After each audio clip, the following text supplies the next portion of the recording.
Hey guys, it's Elaine, the Ninja Life Coach, and welcome to my channel today. Today, we're going to talk about living alone and social distancing. So sit back, grab yourselves a cup of coffee. I'll be right back. Hey everybody, I'm back. Social distancing can be very challenging even if you have people at home with you, because the people at home with you can really get on your last nerve if you're not used to being around them 24/7, and then all once you're thrust into this situation and you have to deal with it. You know, when you do live alone and you have an evening planned out with your friends or your family, that's something that you look forward to all week. That's something that you look at and you put it on your calendar and you think, okay, well, Wednesday or Thursday, Friday, whatever day, I'm going to get to go do whatever. And it's something that we who live alone look forward to, because we know we're going to get that interaction that we need. Even if it's something as simple as just, going to share an ice cream cone or something of that nature, even if it's just going over visiting with your grandkids for a few minutes. It's something that we look forward to, and it's something that we can be spontaneous about and just pick up and go do it.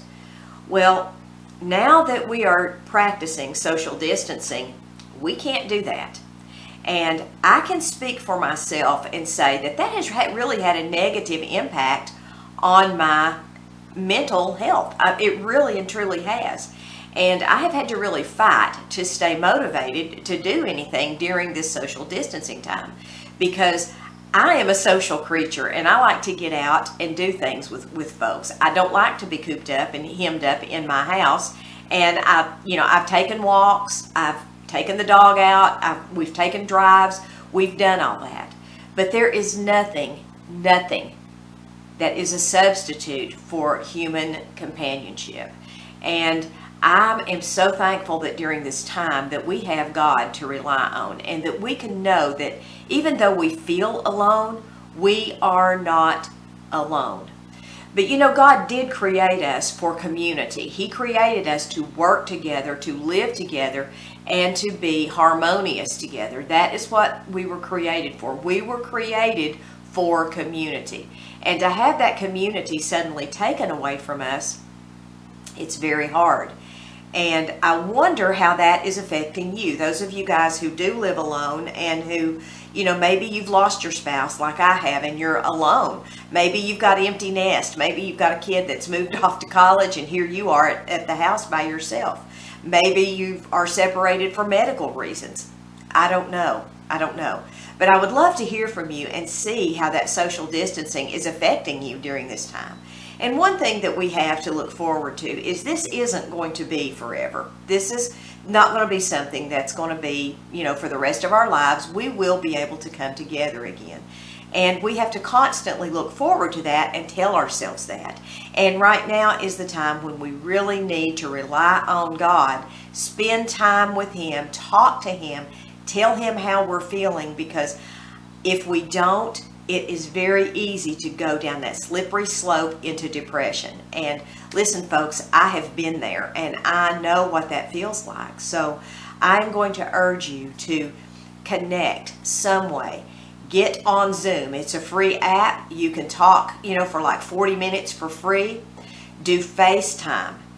My daughter and I have downloaded this little app called Marco Polo, and you can record yourself and send it to somebody, and then they can answer it at their leisure. And we've had, I don't know how many conversations on that, and it's kind of funny because sometimes there's like a 20 or 30 minute time lag, and then you've already moved on to something else and they're answering, your next question. So we've had a lot of fun with that app, and that's one that I would recommend. Voxer is another one where you can voice message one another, and you can actually talk in real time. But make those connections. And if you have to set it up yourself, don't wait on somebody else to set it up for you. You do it yourself. Do it. Make those connections. And I never thought I would say this, but some of you guys that used to work and now you're working from home, and you remember those colleagues that really got on your nerves and you're like, oh, I don't want to have to face them tomorrow. But I bet right about now there's some colleagues that we're even missing at this point in time. So make those connections with your family, your friends, your business colleagues. Just do whatever you have to do right now during this time to have good mental health and good spiritual health. You know, the Bible tells us that a merry heart doeth good like a medicine. So if we can keep our hearts merry and we can keep our hearts light during this time and not be afraid and to take a stand on God's word and to take a stand against fear, because one thing I've learned over the years is that fear is a liar. And one thing that I've also learned is if you will take a scenario that fear tries to grip you with, and you will take that scenario and you will extrapolate it down to its furthest possible conclusion, that probably isn't going to happen.